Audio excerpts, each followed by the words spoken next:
Hello নমস্কার, welcome to easy by Madhulika, easy and tasty recipes by Madhulika. আজকে আমি বানাচ্ছি গোয়ালন্দ স্টিমার কারি। 1900 দশকের শেষ দিকে ঢাকা বা আসাম যেতে হলে ট্রেনে করে শিয়ালদা থেকে ইস্টার্ন বেঙ্গল এক্সপ্রেস করে যেতে হতো গোয়ালন্দ। গোয়ালন্দে ছিল ইস্টার্ন বেঙ্গল এক্সপ্রেসের শেষ স্টেশন। সেখান থেকে স্টিমারে করে যেতে হতো ঢাকা, নারায়ণগঞ্জ, আর তারপর সেখান থেকে যাওয়া যেত সিলেট, চিটাগং, বার্মা বা আসাম। প্রত্যেকটি স্টিমারে থাকতো নিজস্ব শিলনোড়া, তাতেই আদা, রসুন, পেঁয়াজ, লঙ্কা, কুচো চিংড়ি বাটা দিয়ে স্টিমারের খালাসিরা বানাতো একটি ফাউল কারি। সেটাই জয় করে নিয়েছিল সবার মন, এবং সেই রান্নাটি গোয়ালন্দ স্টিমার কারি নামে বিখ্যাত। সেই সময় ব্রয়লার মুরগি পাওয়া যেত না, সুতরাং দেশি মুরগি দিয়ে হতো রান্নাটা। আমিও আজকে কিন্তু রান্নাটা দেশি মুরগি দিয়েই করছি। রান্না করার জন্য নিয়ে নিয়েছি দুটো বড় আলু। আমি প্রত্যেকটা আলুকে দুটুকরো করে কেটে নিয়েছি। নিয়েছি 3টে মাঝারি সাইজের পেঁয়াজ, মোটা মোটা করে স্লাইস করে নিচ্ছি। আর নিচ্ছি লঙ্কা। লঙ্কাটা আপনারা যত বেশি ঝাল খান তত বেশি দেবেন, কারণ এই রান্নাটা কিন্তু খুব ঝালঝালি হয় এবং ঝালঝালি খেতে ভালো লাগে। আমি এখানে নিয়ে নিয়েছি 5টা কাঁচা লঙ্কা, আর আদা নিয়েছি 5 গ্রাম, পাতলা পাতলা করে কেটে নিচ্ছি। পুরোটাই কিন্তু বেটে রান্না করার মতো করতে হবে। আমি যেহেতু শিলনোড়াতে বাটছি না, আমি মিক্সিতে বেটে নেব, কিন্তু খুব মিহি করে বাটবো না, দানা দানা করে বাটবো। নিয়ে নিয়েছি 16 থেকে 18টা রসুনের কোয়া, আর নিয়েছি চিংড়ি মাছ, 75 গ্রাম চিংড়ি মাছ আমি নিয়েছি এখানে। এবারে মিক্সিতে আমি এক এক করে নিয়ে নিচ্ছি পেঁয়াজ,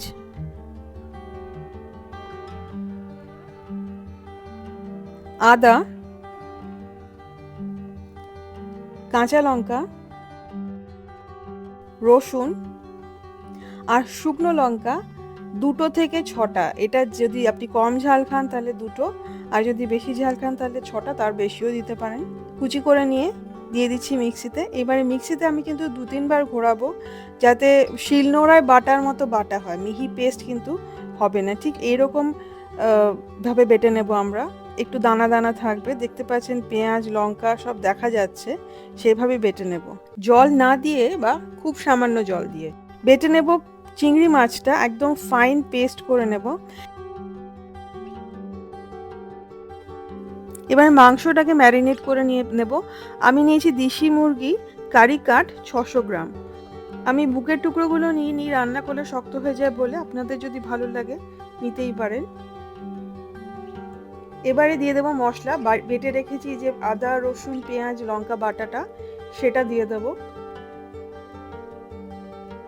আর দেবো চিংড়ি মাছ বাটা। আপনারা যদি চিংড়ি মাছের শুটকি খান, ডেফিনেটলি ওটা ইউজ করবেন, তাতে কিন্তু টেস্টটা আরও ভালো আসবে, আরও ইন্টেন্স হবে টেস্টটা।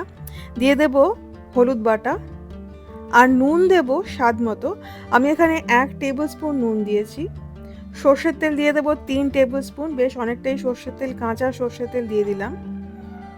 এবারে খুব ভালো করে মেখে নিতে হবে, মাংসটাকে খুব ভালো করে মাখতে হবে, এবং বেশ অনেকক্ষণ ধরে মাখতে হবে যাতে সমস্ত মশলা মাংসের সাথে লেগে যায়।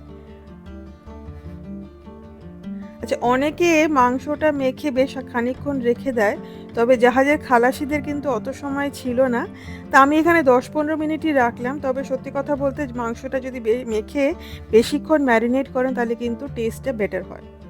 একটা কড়াইতে আমি 3/4 কাপ সর্ষের তেল নিয়ে নিলাম। এবারে ম্যারিনেট করে রাখা মাংসটা দিয়ে দেব।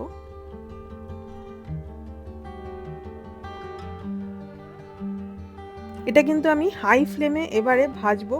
প্রথমে খুব বেশি নাড়াবেন না, তাহলে কিন্তু খুব জল বেরিয়ে যাবে। যতটা কম সম্ভব ততটা কম নাড়াবেন, তাহলে কিন্তু মাংসটা একটু ভাজা ভাজা হবে, জল বেশি বেরোবে না। নাহলে কিন্তু খুব বেশি জল বেরিয়ে গেলে কষাতে মুশকিল হয়, কারণ আমরা নুন অলরেডি দিয়ে দিয়েছি।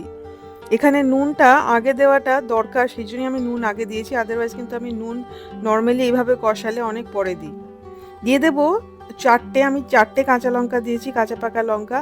আপনারা 8-10খানা দিতে পারেন, যে যেরকম ঝাল খান। এই রান্নাটি কিন্তু যত ঝাল হবে ততটাই খেতে ভালো হবে, কারণ এটাতে কিন্তু কোনো রকম গরম মশলা বা অন্য কোনো মশলা পড়বে না। যা যা মশলা দেওয়ার অলরেডি পড়ে গেছে, আর মশলার মধ্যে খালি হলুদ আর শুকনো লঙ্কা কাঁচা লঙ্কাই পড়েছে, আর কিন্তু কোনো মশলাই পড়েনি। সুতরাং রান্নাটা কিন্তু ঝালের ওপরে ডিপেন্ড করছে যে কতটা ভালো হবে। আঁচ বাড়িয়ে ঢাকা দিয়ে কষালে মাংসটা তাড়াতাড়ি কষানো হয় বলে আমি আঁচ বাড়িয়ে ঢাকা দিয়েই কষাচ্ছি। মাঝে মাঝে নেড়ে দিচ্ছি যাতে নিচে না লেগে যায়। খুব সুন্দর একটা গন্ধ বেরোবে এবং এটার টেস্টটা কিন্তু একদম ইউনিক হয়। মানে আমি বহু মাংস খেয়েছি, বহু মাংস রান্না করেছি, কিন্তু এটার টেস্টটা একটা অদ্ভুত টেস্ট হয়। কোনো গরম মশলা, টক দই, টমেটো কিচ্ছু পড়বে না, শুধু এই ৩-৪টে মশলা দিয়ে রান্না, কিন্তু খেতে এটা সাংঘাতিক ভালো হয়। জলটা যখন পুরো উবে গেছে, মাংসর মশলাটা যখন একদম কষে এসেছে, দেখবেন তেল বেরিয়ে এসেছে, শুকনো শুকনো হয়ে এসেছে, এবারে আমরা দিয়ে দেব জল। আমি এখানে গরম জল দিয়েছি, 2 কাপ গরম জল দিয়ে দেব। দেশি মুরগি থেকে কিন্তু খুব বেশি জল বেরোয় না, সুতরাং এটাতে কিন্তু জল দিতেই হবে, জল ছাড়া কিন্তু রান্নাটা হবে না। আপনারা যদি আরও গ্রেভি চান, আরও 1 কাপ জল দিতে পারেন, কারণ গ্রেভিটা কিন্তু কমে আসবে। এই রান্নাটা পুরোটাই আমি বাইরে করছি, মোটামুটি 1 ঘন্টা লেগেছে রান্নাটা হতে, এবং 1 ঘন্টা পরে যেটা হয়েছে রান্নাটা, সেটা কিন্তু সাংঘাতিক ভালো এবং একদম অন্যরকম। এটা আপনারা বানালে বুঝতে পারবেন। আর আমার মনে হয় যে ব্রয়লার মুরগির থেকে দেশি মুরগি দিয়ে যদি এই রান্নাটা করেন, তাহলে কিন্তু খেতে অনেক ভালো হয়। দিয়ে দিলাম আলু, আর নুনটা চেক করে মনে হলো আরও নুন লাগবে, সেই জন্য আরও খানিকটা নুন দিয়ে দিলাম।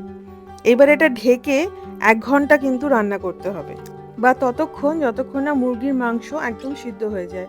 দেশি মুরগি কিন্তু সিদ্ধ হতে অনেকটা সময় লাগে, এবং সেটার জন্য কিন্তু রান্নাটা আরও এত টেস্টি হয়। সমস্ত মশলা মিশিয়ে একটা অদ্ভুত সুন্দর টেস্ট হবে। এটা বেশি নাড়াচাড়া করার দরকার নেই, বেশি বারবার খুলে খুলে উল্টানোর দরকার নেই, কারণ জল পর্যাপ্ত পরিমাণে আছে। আমি হাফ অ্যান আওয়ার বাদে খুলে একবার নেড়ে দিলাম, দেখতে পাচ্ছেন তেলটা পুরো উপরে ভেসে উঠেছে। এটা কিন্তু এইরকমই হবে, একদম পাতলা ঝোল হবে, প্রচণ্ড ঝাল হবে, আর এরকম তেল উপরে ভেসে থাকবে, লাল লাল একটা ঝোল হবে। গোয়ালন্দ স্টিমার কারির এটাই স্পেশালিটি। তখনকার দিনে হিন্দু বাড়িতে মুরগির মাংস ঢুকতো না, আর এই রান্নাটি কিন্তু করতো স্টিমারের খালাসিরাই। সহজলভ্য সাধারণ উপকরণ দিয়ে রান্না, কিন্তু বাড়িতে মুরগির মাংস না খেলেও অসাধারণ খেতে এই মুরগির মাংসটি কিন্তু হিন্দু যাত্রীরাও খুব ভালো খেতেন। 1 ঘন্টা পরে মাংসটা কিন্তু একদম সিদ্ধ হয়ে গেছে, উপরে তেল ভাসছে, পাতলা ঝোল, লাল লাল পাতলা ঝোল। এবার আমি দিয়ে দেবো 1/4 টিস্পুন চিনি, জাস্ট ব্যালেন্স করার জন্য টেস্ট। এটাতে কোনো মিষ্টত্ব হবে না মাংসে। ভালো করে মিশিয়ে নিয়ে গ্যাস বন্ধ করে দেবো। গোয়ালন্দ স্টিমার কারি একদম রেডি টু সার্ভ করবেন গরম ভাতের সাথে। একটা আলু, কয়েক টুকরো মাংস আর প্রচুর পাতলা ঝোল, সাথে দেবেন কাঁচা লঙ্কা, যদি বাড়িতে থাকে লেবু, আর একটা করে পেঁয়াজ। বানিয়ে ফেলুন এই গোয়ালন্দ স্টিমার কারি, একদম অভিনব একটি রান্না, এবং আমি সাজেস্ট করব যে ব্রয়লার মুরগির থেকে দেশি মুরগি দিয়েই এটা বানাবেন, এবং প্রেসার কুকারে না বানিয়ে বাইরেই এটা রান্না করবেন, 1 ঘন্টা ধরেই রান্না করবেন। আমার ধৈর্য ভীষণ কম, কিন্তু তার সত্ত্বেও আমি এটা বাইরেই বানাই, কারণ এটা খেতে কিন্তু অসাধারণ হয়, একদম অন্যরকম হয়, আপনারা না বানালে বুঝতে পারবেন না। আপনারা ডেফিনেটলি এই রেসিপিটা ট্রাই করবেন এবং আমাকে কমেন্ট করে জানাবেন যে আপনাদের কেমন লাগলো। আমি আপনাদের কমেন্টের অপেক্ষায় থাকি। রেসিপিটা যদি ভালো লাগে প্লিজ লাইক করবেন, এবং অ্যাটলিস্ট 5 জন বন্ধুদের সাথে শেয়ার করবেন যারা রান্না করতে ভালোবাসে।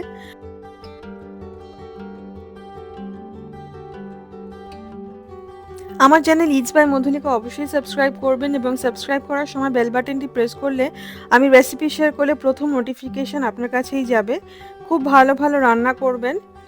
দেখছেন মাংসটা কত ভালো সিদ্ধ হয়েছে, একটুখানি আলু, মাংস, আর যদি একটু লেবু হয় তাহলে আর কিছু লাগে না। খুব ভালো ভালো রান্না করবেন।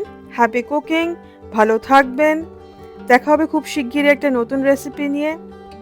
আমার সাথে থাকবেন। Thank you.